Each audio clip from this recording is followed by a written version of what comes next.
네, 우리가 이제 3일 동안 그 성도 집회를 통해서 참 소나기를 맞고 또 이제 그 보슬비를 맞아야 될 때입니다. 예. 그리고 또 음식으로 얘기하면은 그 일반 식사가 아니라 특별 식사, 별미라고 하죠. 별미를 우리가 이제 먹었는데 또 우리가 매일 먹는 음식처럼 말씀을 이렇게 보게 됩니다. 이게 그 매일의 그 이 말씀 또 일반적인 말씀이 또 무시를 못하죠. 그 보슬비에 옷이 젖고 또 이 건투도 보면은 그 포음원인가요? 그 사람이 핵번치가 보다도 이 알리의 그 작은 번치 잽이 또 무서운 걸 볼 수 있는데 우리가 이 소리 없이 이 말씀에 젖어드는 것도 또 필요한 부분인 것 같습니다. 하여튼 우리가 잘 먹는 음식을 먹었는데 오늘은 또 이렇게 주님 주신 말씀들을 생각해 보도록 하겠습니다. 이제 오늘은 시간 관계상 많이 다루지 못하고요. 1절부터 이제 5절까지만 오늘은 살펴보도록 하겠습니다. 이제 여기에 그 12장 1절부터 5절의 내용에는 이제 우리가 잘 아는 사무엘이 마지막 그 고별 메시지라고 할 수 있는 그런 말씀을 하고 있는 걸 볼 수 있죠. 1절에 보면 사무엘이 온 이스라엘에게 이르되 보라 너희가 내게 한 말을 내가 다 듣고 너희의 왕을 세웠더니 이제 왕이 너희 앞에 출입하느니라. 보라 나는 늙어 머리가 헤어졌고 내 아들들도 너희와 함께 있느니라. 내가 어려서부터 오늘까지 너희 앞에 출입하였거니와. 이렇게 이제 그 믿음의 길을 신실하게 걸어왔던 우리가 이제 사무엘을 보게 되고, 우리가 이제 마라톤에서 1등도 중요하지만 이 완주하는 것도 이제 대단히 중요하죠. 이 가끔 암 환자나 또 이 장애인들이 이제 이 마라톤을 하면서 끝까지 이 꼴찌를 하지만은 완주하는 장면들이 가끔 나오고 많은 사람들이 박수갈채를 보내는 걸 볼 수 있습니다. 우리가 이제 우리의 믿음이 처음 믿음과 함께 이 믿음을 끝까지 지키는 것, 이것이 참 쉬운 일이 아닌데, 왜냐하면 많은 복병이 있고 또 우리가 믿음을 지키기 위해서는 많은 그런 유혹과 시험이 있기 때문에, 그래서 여기서 이제 사무엘은 자기가 끝까지 이 믿음을 지키고 완주했음을 오늘 이 본문에서 말씀합니다. 그리고 이제 한마디로 그런 이 법대로 이제 경기하는 것을 이렇게 말하고 있죠. 이런 이제 사무엘의 마지막 고별 말씀을 보면서 이 사무엘은 이제 우리가 잘 아는 대로 특별히 이스라엘 민족에 그가 이제 선지자든지 아니면 이 제사장이든지 이런 특별히 하나님 기름 부은 그런 직분인데, 이 사무엘 같은 경우는 제사장 집안이었고 또 선지자이기도 합니다. 그리고 이제 특별히 우리가 잘 아는 이 사무엘은 마지막 사사라고 그러죠. 사사는 일반적으로 오늘날로 얘기하면 이제 판사라고 할 수 있습니다. 어떤 이 옳고 그른 것을 이렇게 판결해주는 이런 하나님께서 직접 왕이 되시고 또 선자를 통해서 말씀하시고 또 제사장들을 통해서 백성들의 죄를 이제 해결하는 그런 일들이 있었는데, 이제 이 죄를 판결하는 일들을 이 사사들이 주로 이제 하는 걸 볼 수가 있는데, 이 오늘날로 얘기하면은 이제 이 목회적인 그런 일일 수 있죠. 하나님 말씀의 사역이 될 수 있고, 이 선자로서 말씀 사역을 하고, 그래서 이제 하나님께서는 이스라엘을 다스리는 수단이, 하나님께서는 이 말씀을 통해서 이렇게 다스리십니다. 하나님 말씀을 통해서 이 정부 조직이라든지 이런 걸 통해서 이렇게 다스리는 게 아니라 이 말씀을 통해서 하나님 다스리잖아요. 그래서 이제 하나님께서 그들에게 주신 말씀들을 선포하고 가르치게 되면 그들은 이 말씀을 받고 이제 순종하게 되고, 그래서 이제 이스라엘을 다스리는 것은 이 여론이나 사람의 생각이나 철학이 아니고 하나님께서 그들에게 주신 이 말씀의 권위가 서야만이 그 민족이 안전하게 통치가 되는 것을 볼 수가 있습니다. 이 사람들은 이 말씀만으로는 뭔가 불안해하고, 이 말씀 보이지 않는 하나님을 이제 하나님이기 때문에 이 사람들은 그래서 이제 왕을 구하게 된 거죠. 이방인들처럼 뭔가 이 가시적으로 군사가 있고 또 국가의 어떤 그런 정부 조직이 있고 이렇게 뭔가 이렇게 이런 것이 있어야만이 될 거로 생각하는데, 그러나 하나님께서는 이제 이 말씀을 통해서 그들을 통치한다고 하는 거죠. 이런 이제 신정 국가에서 이제 군정 국가로 이렇게 전환하는 이 모습들이 이제 이렇게 말씀에 볼 수 있는데, 그래서 우리가 특별히 교회의 정치도 결국은 하나님 말씀의 권위가 서야 됩니다. 그래서 우리가 교회적으로 모일 때나 또 개인적으로나 그룹적으로 우리가 항상 하나님 말씀의 권위가 서도록, 또 하나님께서 우리 개인에게 주신 말씀들을 교제 속에서나 공적으로 선포할 때 그 말씀이 우리 안에 서게 되면, 또 그 말씀 우리 개인적으로 각자 순종하게 되면 하나님께서 우리를 이제 각자 안에서 이제 통치하는 것을 이제 보게 됩니다. 그래서 이 이스라엘 백성들은 하나님이 직접 통치하는 신정 국가였는데, 이제 중앙 집권적으로 사람의 피라미드적인 조직을 통해서 통치하게 되는, 그래서 이제 이 교회도 철저하게 하나님께서 성령을 통해서 말씀을 통해서 우리를 통치하신다. 그리고 그것으로 충분하다고 하는 거죠. 근데 자꾸 사람들이 이런 프로그램이나 조직이나 또 이런 것들을 많이 개발해내는데, 오히려 그것이 성령의 역사를 제한하고 어렵게 할 수 있다고 하는 거죠. 그래서 이 하나님께서 인격자로서 우리에게 이 성령 말씀을 통해서 우리를 설득하시고 또 이렇게 우리의 이 생각을 깨우치고, 그래서 우리가 주님이 주신 말씀들이 우리 인격을 통치할 때 바람직한 그런 통치가 이제 이루어진 걸 볼 수 있습니다. 이제 오늘 우리가 집중적으로 살펴볼 말씀은 이제 3절부터 5절에 있는 말씀인데요. 사무엘의 사역에 대한 평가를 여기서 이제 본인이 이제 하고 있습니다. 3절에 보면 내가 여기 있나니 여호와 앞과 기름 부음 받은 자 앞에서 그는 증언하고 있습니다. 여기 나오는 이제 사무엘은 하나님 앞에서와 또 사람 앞에서, 하나님 앞에서와 사람 앞에서 그가 이제 정직하게 살았고, 또 하나님 앞에서 깨끗하게 살았고, 그 다음에 사람들을 직권 남용하지 않았고, 억압하거나 탈취하지 않았고, 이런 자기의 믿음을 정직하게 자기를 지킬 수 있다고 하는 것. 이것은 좀 쉽지 않은 문제인데, 사무엘은 여기서 이제 그런 선포를 하고 있는 것을 이제 보게 됩니다. 그래서 이제 오늘 우리가 이 본문을 통해서 이 그리스도인에게 있어서 이 물질이라고 하는 것이 어떤 의미가 있는가, 또 이제 우리는 이제 경제를 떠나서 이제 생각을 할 수 없잖아요. 그리고 우리가 신앙생활에 있어서 이 돈이라고 하는 것은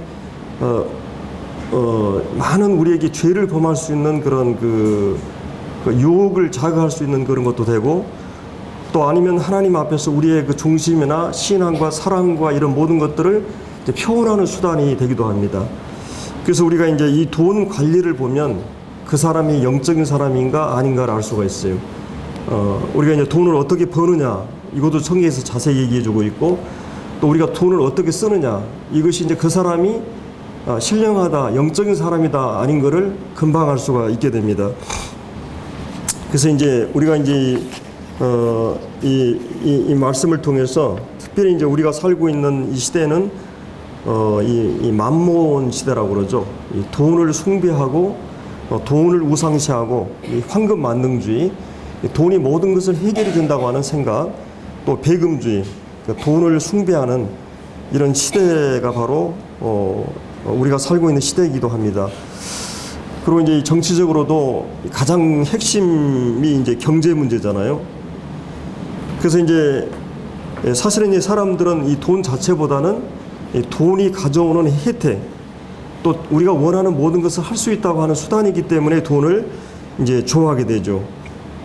그래서 오늘날 이 젊은 청소년들이나 이런 이 돈을 위해서는 막 성을 팔기도 하고 또 폭력을 행사하기도 하고 뭐든지 할 수 있다고 하는 이 돈을 위해서. 그럼 우리가 이제 여러분들이 그런 말을 들었을 것입니다. 돈으로 우리가 침대를 살 수 있지만 잠을 살 수는 없다. 또 우리가 돈으로 음식을 살 수 있지만은 식욕은 살 수 없다. 또 돈으로 집을 살 수 있지만 이 아름다운 가정을 살 수 없고, 돈으로 쾌락을 살 수 있지만은 행복을 살 수가 없고, 돈으로 피를 살 수 있지만 생명을 살 수가 없고, 또 우리가 돈으로 시계를 살 수 있지만 시간을 살 수는 없습니다. 돈으로 책을 살 수 있지만 지식을 살 수 없고, 돈으로 주의를 살 수 있지만 존경을 살 수가 없다. 돈으로 약을 살 수 있지만 이 건강을 살 수 없고, 돈으로 사람을 살 수 있지만 사랑을 살 수 없다, 이런 말이 있습니다. 그래서 이제 성경은 이 돈을 어떻게 버는가의 문제도 이렇게 성경에서 말해주고 있고, 또 돈을 어떻게 쓸까에 대한 말씀들을 쭉 이제 해주고 있습니다. 이제 우리가 이제 이 돈에 대해서 두 가지 극단적인 그런 생각이 있는데, 한 가지는 돈을 이제 이렇게 이 물질주의적인 인생관이라 그러죠. 돈을 이렇게 굉장히 숭배하고, 이 돈을 이렇게 이런 한 무리가 있는가 하면, 또 한 가지는 돈을 이제 경시하는, 돈을 경시하는 그런 이 금욕주의적인 물질관도 있습니다. 그러나 이제 어떻게 보면 성경은 이 잠언에 보면은 이 돈이라고 하는 것이 좋은 것으로 또 얘기하기도 하고, 돈이 또 나쁜 것으로 얘기하기도 합니다. 하나님을 경외하고 겸손하고 하나님 경외하게 되면 그 보응으로서 하나님 물질을 주시고 또 부를 주시기도 하고, 이런 말씀도 있고, 또 지혜로운 자가 이 부를 얻을 수 있다, 이런 말이 있고, 또 어떤 경우는 미련한 자는 부를 얻을 수 없다, 또 이런 이 말씀도 있는 것을 이제 볼 수가 있는데, 그런 이제 성경적인 그런 이 물질과는 이 성경에 보면은 이제 창조적인 그런 관점에 볼 때 이 성경 전체에서는 돈을 하나님께서 허락하신 것이었고, 또 하나님이 지금 모든 물질이 보시기에 좋았고 선하다고 이렇게 말을 하고 있는 걸 볼 수 있습니다. 그래서 이제 하나님 모든 걸 창조하시고 보시기에 좋았다라 하는 것처럼, 이 하나님께서 돈 버는 것이 죄나 악이 아니고 돈 자체가 악이 아니라고 하는 것입니다. 어떻게 보면 돈은 중성이라고 할 수가 있어요. 이 돈이, 성경에 보면 돈이 악이 아니고 뭐라 그랬어요? 돈을 사랑하는 것이 악이라고 그랬죠. 이 돈을 사랑하는 것이 악이다. 그래서 이제 돈을 하나님께서 그 사람이 어떤 태도로 가지느냐, 이것이 이제 악이 될 수도 있고 선이 될 수가 있는 거죠. 이 돈은 우리에게 필요한 수단이고 꼭 필요한 수단입니다. 돈이라고 하는 것은. 근데 이제 중요한 것은 이 돈이 우리의 주인이 되고, 돈이 목적이 될 때, 그러니까 돈이 목적이 될 때는 하나님도 수단이 되어버려요.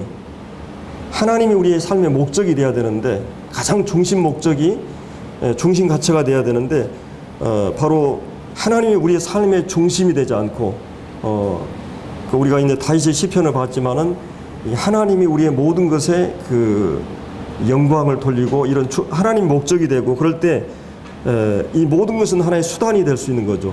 근데 이제 돈이 목적이 될 때는 하나님도 수단화돼 버립니다. 그리고 이제 교회 와서 기도하고 교회 나오고 모든 목적이 자기의 중심 목적을 위한 수단으로서 하나님께 복을 구하고 추구하게 되는 거죠. 근데 이제 우리는 하나님이 우리의 중심이고, 그래서 이 주님께서도 이 하나님과 재물을 겸하여 섬길 수 없다. 그래서 이것이 중하고 그렇지 않고 이렇게 되기 때문에, 그래서 이제 이 돈이 인간의 타락에서 선한 용도가 변질되게 되는데, 이제 돈은 선한 목적을 위해서 선한 수단으로 선용돼야 한다고 하는 것입니다. 그래서 이제 우리가 잘 아는 요한 웨슬러는 그런 말을 했는데, 그 할 수 있는 한 많이 버십시오. 또 할 수 있는 한 많이 저축하십시오. 그리고 할 수 있는 한 다 써버리십시오. 하나님의 영광을 위해서. 그런 말을 했다고 합니다. 우리가 잘 아는 요한 웨슬러가 요한 웨슬러에 의해서 이 조합이 시작이 됩니다. 이 조합이라고 하는 농협이나 이런 최초로 이 사람이 시작이 되는데, 사실은 이분은 설교자로서도 전도자로서도 유명하지만 사실은 이분은 또 그 경제적으로 사업을 해가지고 돈을 많이 번 사람이에요. 근데 이분이 경건한 분이었기 때문에 그분이 처음 그 60파운드인가요? 돈을 벌 때 자기 생활비가 28파운드. 근데 그가 120파운드를 벌 때도 여전히 자기 생활은 28파운드. 그가 영국의 큰 조합을 건드리면서 전국적인 그런 그 돈을 어마어마하게 버는데도 엄격히 자기 생활은 28파운드로 했다고 합니다. 이게 쉬운 문제가 아니죠. 그리고 그가 마지막 주님 앞에 갈 때는 하나도 남기지 않고 철저하게 하나님께 드려버리는. 그래서 특별히 기독교 국가에서는 자녀들에게 유산을 물려주지 않잖아요.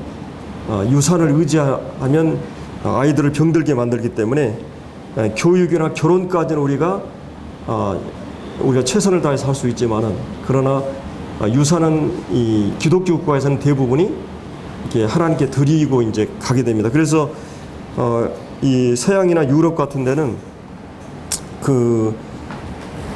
이 기독교가 재산이 많은 것은 그들이 현금을 우리보다 많이 한 게 아니고 대부분이 크리스찬들이 그 유산을 다 하나님께 드리고 가기 때문이라고 합니다. 그래서 우리가 이제 이런 그 돈에 대해서 우리가 그 바른 그런 이 철학을 가지고 신앙적인 그런 원칙을 가지고 살아야 되고, 이 사무엘은 그 부분에 대해서 이제 3절 4절에서 얘기하고 있습니다. 그는 하나님 앞에 지금까지 물질 부분에 있어서 깨끗하게 하나님 앞에 서 있었다고 하는 것을 이제 말해주고 있습니다.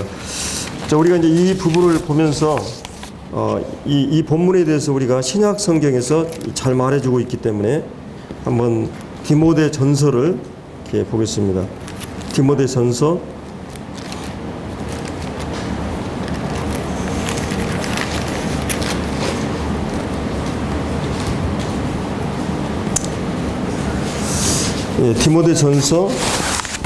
6장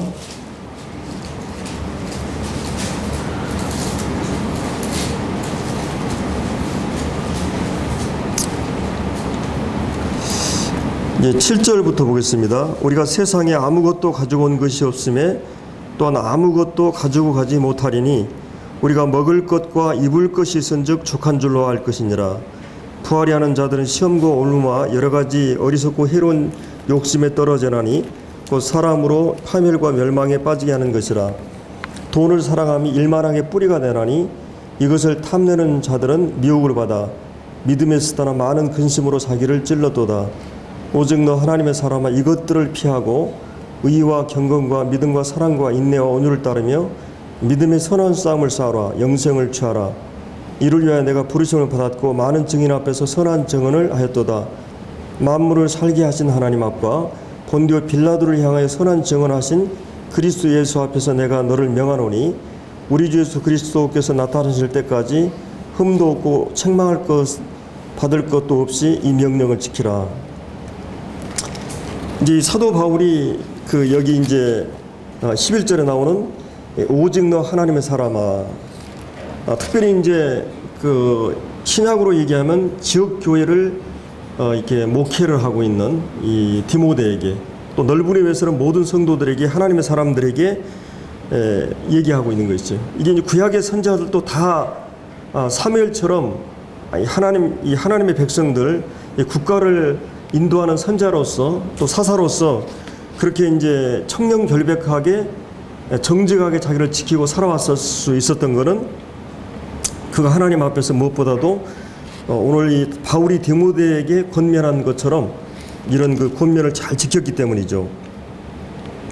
그래서 이제 우리가 뭐 여러 가지가 있겠지만은 이 사도 바울은 물질적인 부분에 대해서 참 우리에게 꼭 필요한, 어떻게 보면 뭐 어떤 필요한 악이라고도 하는데, 여하튼 이 물질 부분에 있어서는 우리가 너무나 궁핍해도 시험을 받을 수가 있고, 또 너무나 돈이 많아도 이 물질적인 부분에서 시험을 받을 수가 있습니다.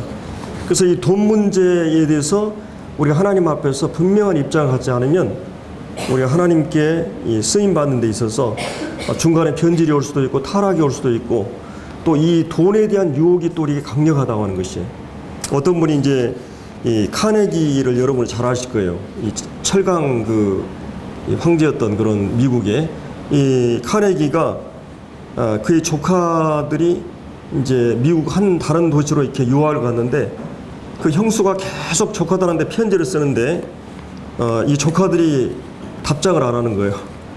그래서 이제 이 형수가 계속 편지를 하고 뭐 꼭 답장을 하라고 그렇게 막 몇 개월 동안 했는데 아무런 움직이지 않는데, 이 카네기가 그 형수한테 내기를 했어요. 형수님, 저는 제가 한 통의 편지를 쓰면 얘들은 바로 반응할 거라고. 그래서 어떻게 그럴 수 있을까 이렇게 이제, 근데 직접 이제 편지를 썼어요. 그리고 이제 그 조카들한테 이 카네기가 편지를 쓰고 나서 그 추신해가지고 그 밑에다가 너희들이 필요한데 용돈을 좀 넣었다. 근데 실제 용돈을 넣지 않았어요. 근데 얘들이 이제 바로 답장이 왔어요. 돈을 넣었는데 어떻게 된 거죠? 그래서 우리가 참 이 사람은 이 돈의 그 마력이라고 하는 것, 이 돈의 힘은 대단한 거예요. 우리가 여기 이제 마을에 그 골프장이 생겨가지고 이 보상금이 나왔잖아요. 근데 저는 잘 이렇게 동네 마을에서 모여도 잘 안 갑니다. 별로 이제 갈 일이 없고, 또 가도 이제 이렇게, 근데 보니까 이 보상금이 나오니까 사람들이 다 모이더라고요. 예. 그 사람이 돈이라고 하는 게 강력한 힘이 있고, 우리가 자문해 보면 이 재물이 이제 이렇게 이 재물이 친구를 만들고, 또 돈이 없으면 사람이 우리를 떠난다는 말이 있습니다. 예. 그래서 이 돈이라고 하는 것이 참 굉장한 그런 힘이 있는데, 여기 이제 사도 바울이 디모데에게 이 부분에 대한 그 명령을 하고 있죠. 9절에 특별히 부활해야 하는 자들, 다른 말로 하면 10절에 나오는 이 돈을 사랑하는 자들이죠. 이 돈을 사랑하는 것. 돈이 악이 아니라 돈을 사랑하는 것이 일만하게 뿌리라고 하는 거죠. 그래서 이제 오늘 이 본문에서 이 사도 바울이 디모데에게 이 부분에 대한 이 권면을 이제 하고 있는 것을 볼 수가 있습니다. 그러니까 이제 이것은 성경에서도 보면 이 탐심이 뭐라 그랬어요? 우상숭배라 그랬죠. 탐심이 우상숭배라. 왜 탐심 우상숭배가 될까요? 이 돈을 사랑하게 되면 돈이 주인이 되는 거죠. 돈이 이제 우리 중심에서 하나님이 되는 것이죠. 하나님 자리를 이 돈이 앉게 되는 거죠. 그렇게 되면 이제 하나님은 수단이 되고, 그 돈 자체가 우리의 목적이 되니까, 이 주인이 되니까. 그래서 이제 이 돈을 사랑하는 것이 일만하게 뿌리가 된다. 모든 악의 뿌리. 그리고 이제 십계명에 보면 결국은 모든 계명을 어기는 게 뭡니까? 마지막 계명인 이 탐심입니다. 그러니까 이제 예를 들어서 뭐 내가 내 아내로 만족하면 범죄할 수 없어요. 그러나 다른 여인에게 눈을 돌리게 될 때, 탐심이 일어날 때 죄를 범하게 돼요. 물질도 마찬가지, 도적질도 마찬가지고, 살인도 마찬가지고. 그래서 결국은 여기 나오는 이 돈을 사랑하는 것은 이 탐심입니다. 그리고 이제 잠언 23장에 보면은 그 부자 되게 애쓰지 말고 내 사사로운 죄를 버리라. 돈이 얼마나 날개를 달아서 쉽게 날아가 버린다. 이런 말씀들이 이제 있는데, 그래서 이제 이 모든 그러니까 하나님과의 관계에서 계명, 하나님을 몰아내고, 그다음에 모든 인간관계에 살인, 간음, 도적질, 이런 인간관계의 모든 범죄를 할 수 있게 하는 요인이 뭐냐? 이 탐심이라고 하는 거예요. 탐심이 우상숭배와 하나님과 관계에서 모든 율법의 인간관계 범죄를 실제적으로 하게 하는 동력이 바로 이 탐심이라고 하는 것입니다. 그래서 이 탐심은 어떤 결과를 가져오냐면, 우리 인격과 건강을 파괴시키고, 그 다음에 이제 신앙 성장을 실제적으로 막습니다. 거기 이제 3절에 보면 이 돈을 사랑하게 되면 어떤 일이 일어나냐면 누구는 다른 교훈을 하며 바른 말 곧 우리 주 예수 그리스도의 말씀과 경건에 관한 교훈을 따르지 아니하면, 그러니까 이 돈을 사랑하게 되고 너무 지나치게 부하게 되고 탐하게 되면 하나님 말씀에 대한 태도가 멀어지게 됩니다. 그래서 이제 이 3절에 보면 이 주님이 우리에게 주신 교훈 있죠. 이 사복음서에 나오는 그 말씀과 이 경건에 관한 교훈에서 창념치 아니하면, 그 말씀을 이제 멀리하게 되면 교만이 오게 되죠. 그래서 이제 그러니까 이제 그 이 탐심은 이런 이 교만을 가져오기 때문에, 거기 교만은 뭐예요? 결국 영적으로 아무것도 알지 못하는, 영적으로 소경이 되고 이제 변론과 언쟁을 좋아하고 또 투기와 분쟁과 비방과 악한 생각이 나고 또 마음이 이제 부패해지고 변질되게 되면서 진리를 잃어버리고 또 경건을 뭐라 그랬어요? 이익의 수단으로 하나님을 믿는 것을 자기 돈 버는 목적을 위해서 수단화하는, 이렇게 변질될 수가 있다고 하는 거예요. 그러니까 이 물질이라는 것은 사람들의 현실 생활에 꼭 필요한 이 수단인데, 우리가 그것에 대해서 명확한 하나님 앞에서 원칙을 갖고 있지 않으면 이렇게 변질될 수 있다고 하는 걸 말하고 있습니다. 그러면서 6절에 바로 이 자족하는 마음, 이 자족하는 마음, 이것이 이제 여기 중요한 말씀이죠. 여기서 이제 오늘 본문에서 보면 이 자족하는 마음, 이것이 이제 경건을 가져옵니다. 내게 주어진 것으로 만족하고 넉넉하게 생각하는, 충분하다고 생각하는, 주님이 내 삶의 목자가 되니까. 그래서 이제 어떻게 보면은 이 주님 구원받은 성도들은 이제 주님이 우리의 삶의 주가 되시고 하나님 아버지가 우리의 그 아버지가 되시잖아요. 그 아버지의 아들이니까 부자의 아들이고, 또 예수님이 그 내 소유가 되고 내가 그분의 소유가 되는 것입니다. 주님이, 그리고 주님이 주신 영생과 그 다음에 주님이 주신 기도의 그 수단이나 모든 것들이 사실은 우리는 주님이 우리의 목자가 되시니까 부족함이 없는, 이미 우리가 만족하고, 그리고 여기 이제 뭐라 그랬어요? 자족하는 마음이 경건에 큰 이익이 된다 그랬어요. 사실은 이 그리스도인들의 경건의 능력을 상실하는 것은 물질로부터 올 수가 있어요. 이 물질적인 부분에 있어서 우리가 잘못하게 되면 탐심에 빠져들어간다 그러면 이 경건을 상실해 버립니다.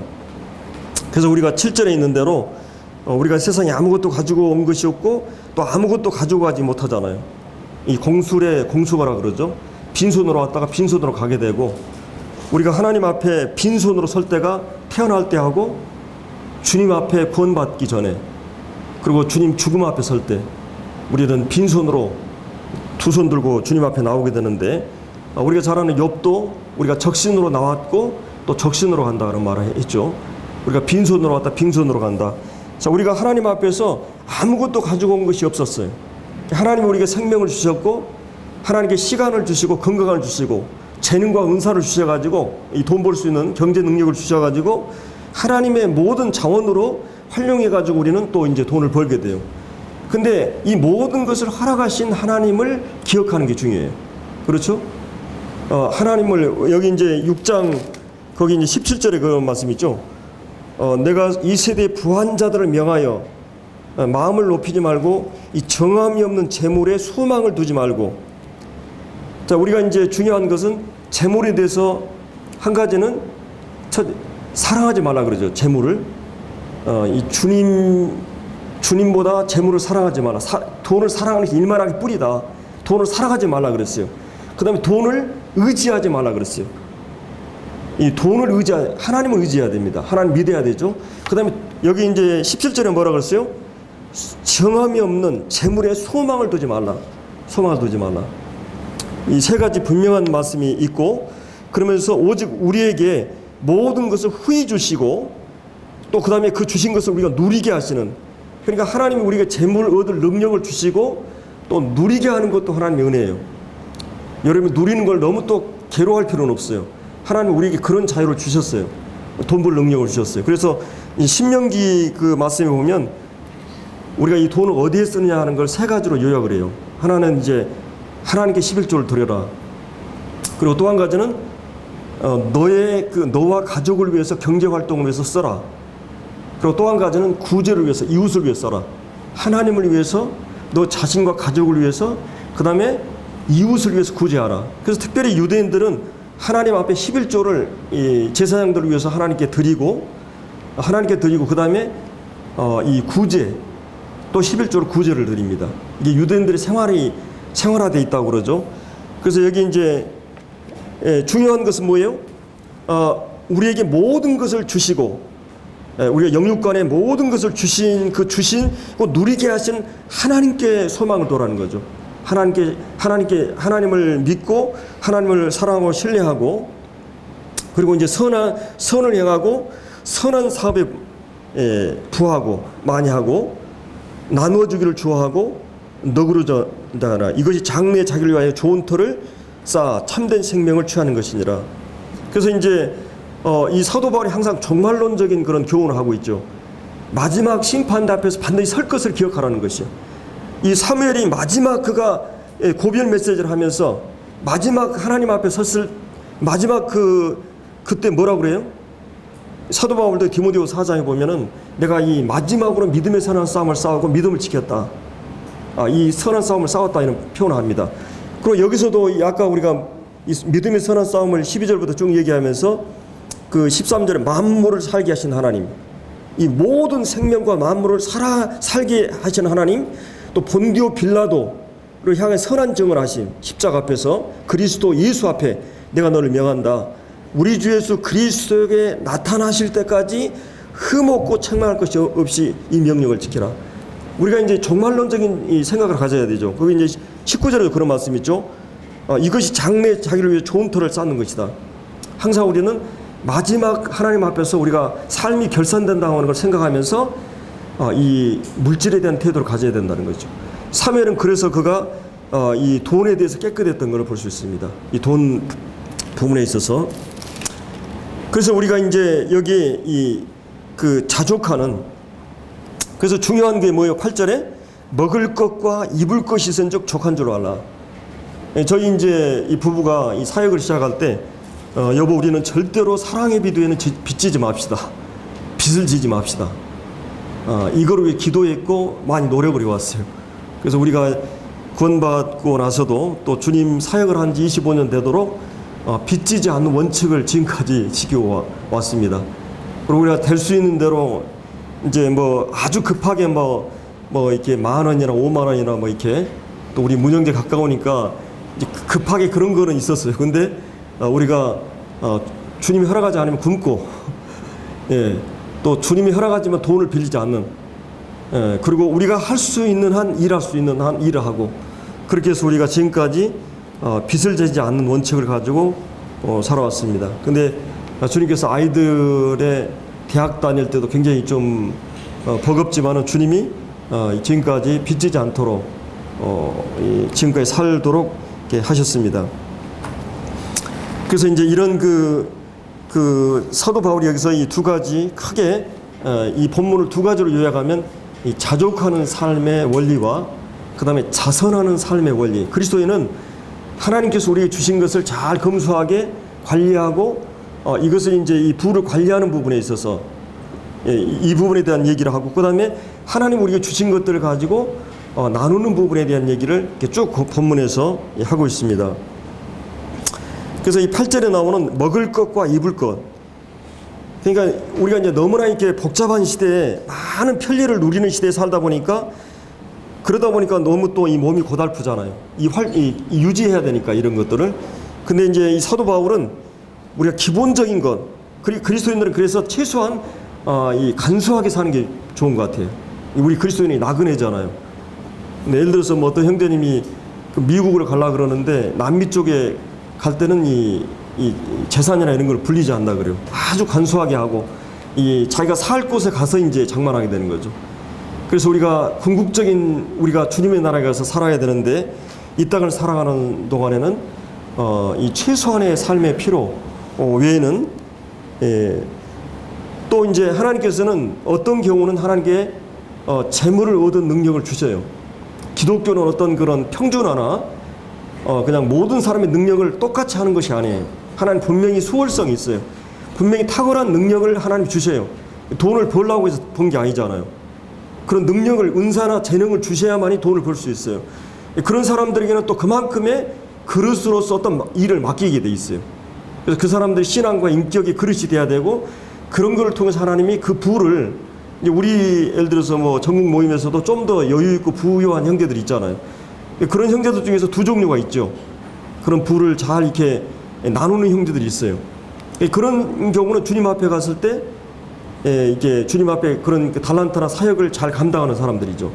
그러니까 이제 그런 경우 외에는 이 일반적으로 원칙은 이 8절에 나오는 하나님께서 우리에게 먹을 것과 입을 것이 있은즉 족한 줄로 알라.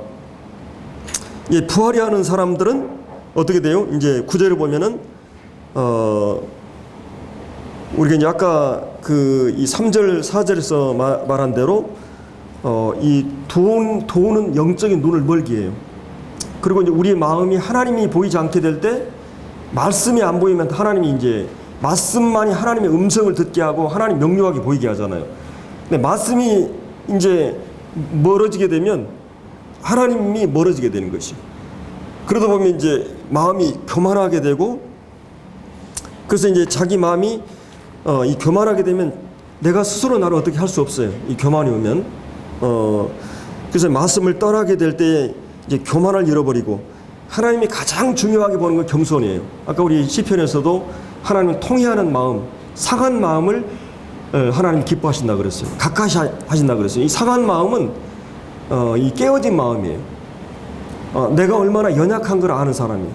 내 죄성을 보고 내 하나님 앞에서 내가 의를 행할 수 있는 능력이 없고, 이 다윗이 정말 범죄했을 때 하나님 제사를 원치 않고 하나님이 원하는 것은 상한 심령이다.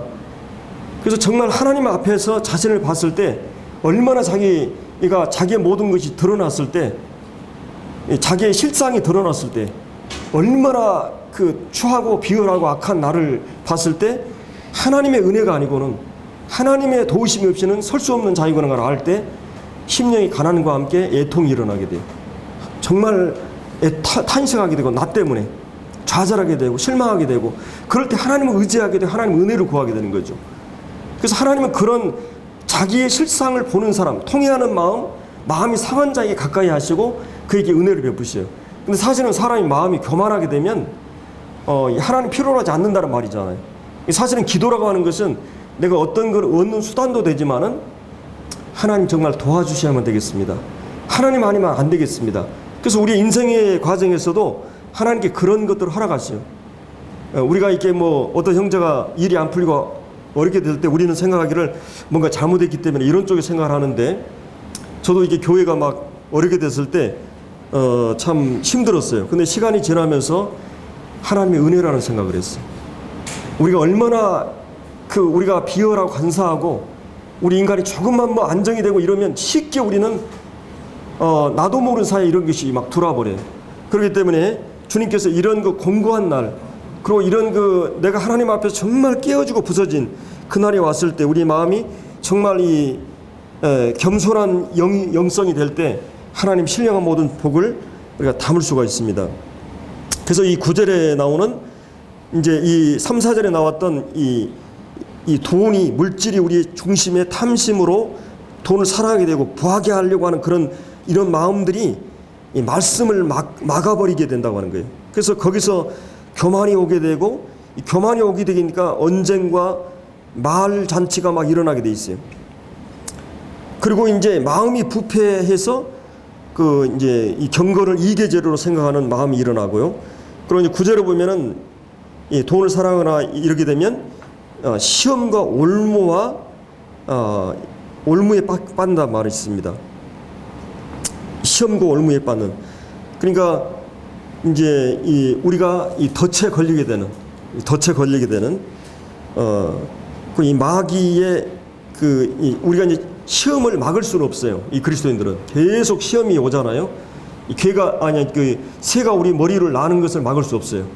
그러니까 새가 우리 머리에 둥지를 트게 하는 것을 막으라는 것이죠. 그러니까 시험은 우리 그리스도인에 계속 돼요. 시험은 막을 수 없어요. 흐르는 물과 같고 바람과 같아요. 이거 막을 수 없어요. 그러나 그 시험에 들지 않도록 기도하라 그랬죠. 시험에 들지 않도록. 내가 딱 시험에 들게 되면 어떻게 돼요? 이제 믿음이 무너지게 되고, 어떤 형제에 대해서 내가 부정적인 생각을 했는데 그것이 딱 내 안에 들어오면 그 형제에 대해서 오해가 막 일어나게 돼 있어요. 시험에 들어버린 거죠. 이제 그 형제에 대해서 용납하거나 용서하지 못하게 되고, 이 시험에 들지 않도록 우리 깨어서 이제 기도해야 되는데, 그리고 이제 우리가 이 마귀의 올무에 덫에 어떤 그 낚시에 걸려버리는, 그래서 이제 어리석고 해로운 정욕의 욕심에 떨어진다. 이 떨어진다는 말이 옛날 성경에 보면은 이 침륜에 빠진단 말이에요. 이 바다에 이 빠진다는 말이 침륜에 빠진다. 이 물속에 이제 빠져드는 걸 얘기하는 건데, 여기 이제 곧 사람으로 파멸과 멸망에 빠지게 한다. 그래서 이게 이 물질이 우리 삶의 중심이 되고 이 우상이 될 때 이렇게 되고, 거기에 보면은 이제 10절에 보면 돈을 사람 일만의 뿌리가 되어서 이것을 탐하는 자들이 미혹을 받아 믿음에서 떠난다 그랬어요. 믿음에서 떠난다. 이것은 이 별이 일정한 궤도를 이탈해서 유성처럼 떠도는 때 쓰는 말이에요. 이게 이제 이 믿음에서 떠난다는 말이. 그렇게 하면서 많은 그 근심으로 자기를 찔렀다. 이 관통했다는 말이에요.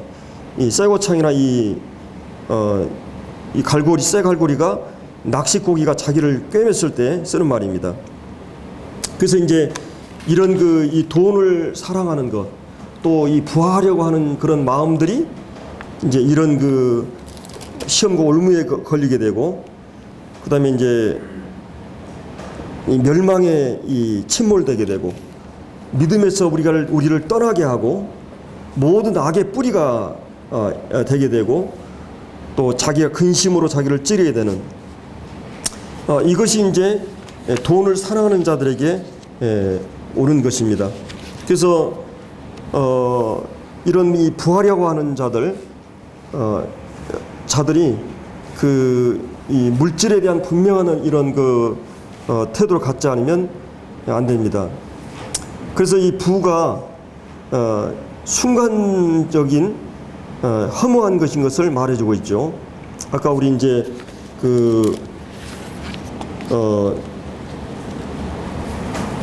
여기 7절에 보면은 빈손으로 왔다가 빈손으로 간다. 어떤 스페인 격언에 보면 수위에는 주머니가 없다 이런 말이 있어요. 수위에는 주머니가 없다. 그래서 알렉산더 대왕은 자기가 죽기 전에 자기가 죽을 때 상여 바깥에다 빈손을 이렇게 내놓으라 그랬습니다. 내가 죽으면 이제 내가 빈손으로 왔다 빈손으로 가는 것을 보여주게 하기 위해서. 그래서 이거를 이 베이츠라는 사람은 한때 세계에서 가장 자랑스러운 호를 흔들던 손이, 또 한때 최고의 승리자의 손이었던 이 손이, 또 금과 은으로 가득했던 이 손이, 또 사람을 죽이고 살리는 권세를 든 이 손이 빈손이 되었다고 하는. 그래서 우리는 하나님 앞에서 결국은 우리가 집착해야 될 것, 이 몸뚱아리를 위해서 사는 것도 아니고 또 물질을 위해서 우리 인생을 투자하는 게 아니라, 여러분들이 무덤 속에 이장을 하려고 하면 그 까만 구더기들이 시체를 파먹고 하나의 흙이 되어가는, 그것이 인간의 이 실존의 결론이라는 것이죠. 그 몸을 위해서, 그 나를 위해서, 아니 이 세상의 물질을 위해서 우리 인생을 거기에 목숨을 걸 이유가 없다고 하는 거죠. 우리는 진정한 이 복음의 가치, 이 잠깐의 순간적인 이 물질을 위해서, 허무한 이 물질을 위해서 살 필요가 없는 것이. 그래서 이 부나 물질은 강력한 이런 유혹하는 그런 힘이 있었던 것을 이제 보게 됩니다. 여러분이 잘 아는 이 솔로몬의 타락을 우리가 요즘 보게 되죠. 솔로몬이 하나님이 주신 지혜로 얼마나 많은 그런 그 영광을 취했습니까? 그 이 권력의 영광, 또 이 부재물의 영광, 또 쾌락의 영광, 또 지식과 지혜의 영광. 솔로몬을 버금갈 따라갈 사람이 한 사람도 없었잖아요. 근데 우리 주님이 오셔서 이 솔로몬의 영광을 뭐라 그랬어요? 이 백합화 한 송이 영광에 못한다는 말을 했어요. 정말 이것은 이 인생을 풀과 같다. 이 베드로전서 1장에 보면 풀과 같다. 잠깐 아침에 있다가 사라져버린 풀과 같다. 그리고 그 인생의 모든 영광, 자기가 성공하고 출세하고 이루려고 하는 그런 모든 영광을 뭐라 그랬어요? 이 꽃과 같다 그랬어요. 인생은 풀과 같고, 그리고 인생의 모든 영광은 풀과 같다. 솔로몬의 모든 영광보다 이 백합화 한 송이가 더 가치 있다고 주님이 말씀하셨습니다. 그러나 우리는 이 주님의 영광을, 또 이 복음의 영광을, 교회의 영광을, 영광스러운 이 교회, 하나님의 모든 관심과 모든 그 전 영혼을 걸고 시간을 걸고 자기 아들과 성령을 통해서 이루신 이 교회의 영광을 위해서 우리의 생애를 바쳐야 됩니다. 복음을 위해서. 그래서 이런 그 물질과 이런 것을 위해서 우리가 솔로몬의 그 모든 하나님 주신 지혜로 그 땀 흘려 그 절대 권력을 가지고 그 솔로몬이 왕이 보면은 그 어마어마한 그런 인력을 동원해서 느보암이 그러잖아요. 그 이제 그 북쪽에 있는 그런 그 분들에게 이제 지지를 받기 위해서 갔을 때 그 원로들에게 묻습니다. 그래서 이 노역을 너무 심하게 하지 말고 세금을 걷지 말도록. 솔로몬 왕 때 너무나 많은 세금을 걷었고 너무나 많은 일을 했기 때문에 백성들이 지쳐 있는데 이거보다 감해줘야만이 된다 이렇게 주장했는데 느보암은 그 원로들의 말을 듣지 않고 이 젊은 사람들의 말을 듣고는 결국은 이제 북쪽에서 이 왕됨을 거절당하는.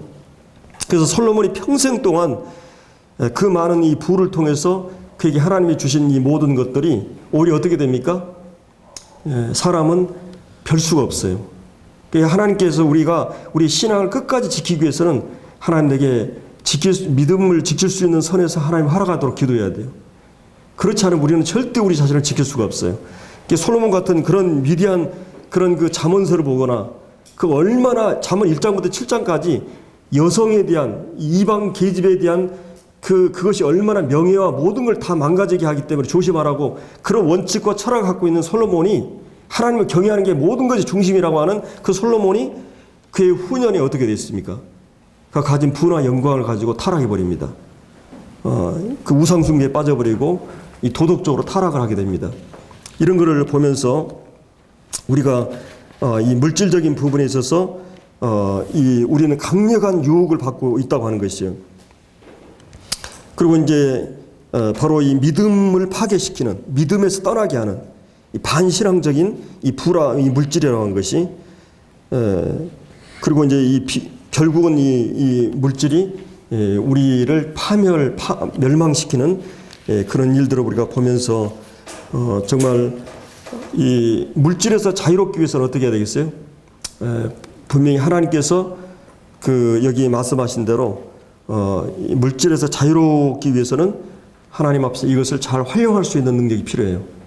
그리고 이 물질을 원칙대로 하나님께나 또 이렇게 적당하게 분수에 맞게 쓰는 그것도 필요하죠.